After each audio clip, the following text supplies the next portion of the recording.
Kim Chiu nag-react sa mga paratang laban sa mga nagpaparatang sa aktor na si Paolo Avellino. Sa industriya ng showbiz, hindi nga maiwasan ang patuloy na usap-usapan at intriga.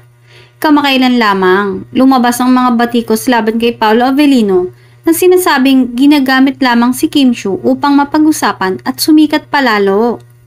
Isa sa mga netizen ang nagpahayag ng saloobin sa Instagram ni Paolo, kung saan inakusahan niya ang aktor na may lihim na relasyon at may ibang girlfriend.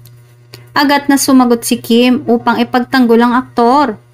Ayon kay Kim, walang anumang katotohanan sa mga alegasyon laban kay Paolo. Iginiit niyang mabait ito at ipinapakita ni Paolo sa kanya ay totoo. Wala rin umano siya sa lugar upang magsalita sa ngayon, lalo pat hindi rin naman daw pinapatulan ni Paolo ang ganitong mga intriga.